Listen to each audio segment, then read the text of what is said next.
Firefighters of Reddit, what's the most bizarre cause of fire you've ever seen/heard? I work in student accommodation. Students manage to start about 3 fires a year, mostly by leaving cooking unattended and then forgetting about it, and it's my job to fix things afterwards. They're more stupid than bizarre, but here's some highlights and some top tips for annoying the fire brigade. If you would like to grow some weed in your wardrobe, make sure your designer shirts are hanging above the really hot lamps you're using. It'll catch fire while you're sleeping and fill your room with weed smoke. For bonus points, set yourself on fire while trying to put it out.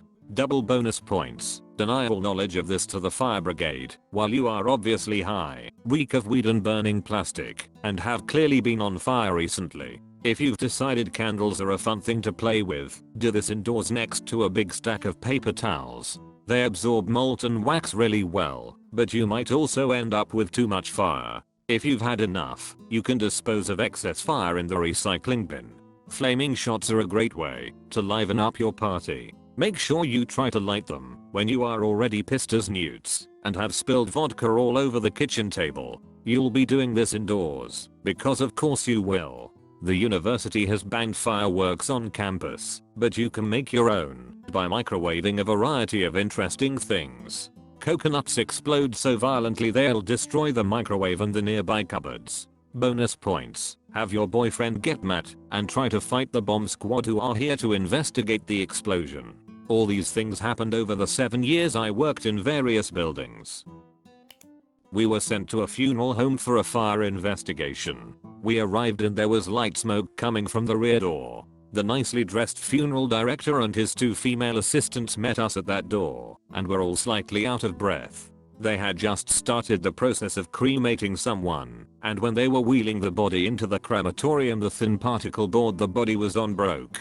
The body was half in, and the oven was up to 900 degrees and rising. They cremate people at about 1600. The body is on a conveyor roller system like in factories, but with the broken board and the deceased weighing about 350 pounds they weren't able to get her in before she started to sizzle and smoke. We got our pike poles and lifted and pushed and managed to get the body all the way in so that they could close the door and finish the process. During that time I was watching her head catch fire and the rest of her start to sizzle and char more. I think her head was far enough in that the burning hair smell was vented up, and I didn't smell that. I did smell her body sizzling and cooking, and it smelled like I was grilling steaks. The fact that she smelled delicious was a really weird thing, and stuck with me more than watching her start to burn. Oh, I can answer this. Recently I had a fire that I investigated. The only fire damage in the 2nd floor bedroom is in a single joist space in the floor. The carpet, padding, and subfloor were completely consumed, perfectly along the joists on either side. Elsewhere in this room, a laptop battery exploded. There is no opening in the floor to the joist space that burned. The only explanation I have is that there was a gas leak into that joist space, and enough of the ambient gas leaked into the room and the battery failed igniting the gas which traveled through the HVAC system to the joist space where it actively burned. Problems with this, it is ridiculous to have 2 failures occur at essentially the same time. There's no fire damage in the bedroom, only heat damage. The gas line that ran through this area was only on one end of the joist space and was a solid steel pipe. There were no joints. There were also no holes I could find. Also I'm hard pressed to believe that a single cell of a lithium battery has enough energy to ricochet off of a wall and penetrate through carpet, padding, and subfloor. So that's my weirdest cause. My father was retired, a firefighter in London. He once phoned me just to tell me about a job he had just been to. He told me that he had just been to a fire in a sex dungeon and that the fire had been started when the woman was trying to burn the man's chest hair off with a candle, then proceed to drop the candle onto the fur rug when hot wax burned her. I laughed and he said you'll be sick in a second. He then proceeded to tell me the couple were in their very late 70s. I'm not a firefighter, however, the fire station in my hometown burned down.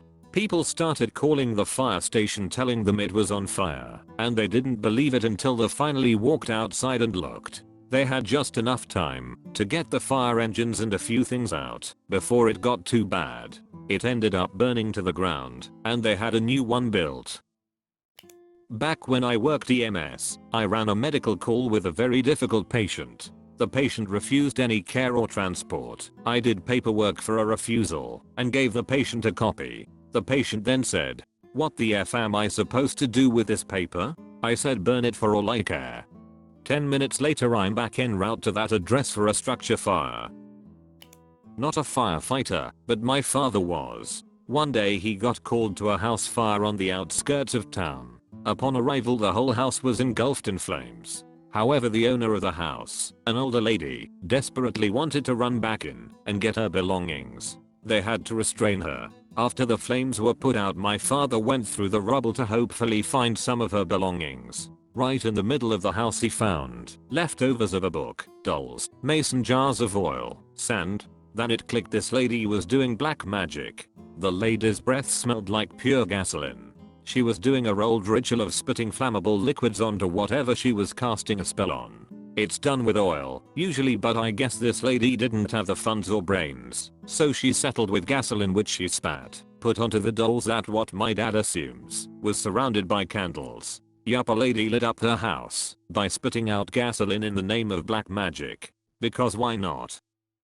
Actual firefighter here. Years ago during my training, a guy parked his work van in a parking lot, threw a chain he had from the cab into the back, and went inside the store. Each end of the chain happened to land on battery posts still hooked up to some machinery inside the van.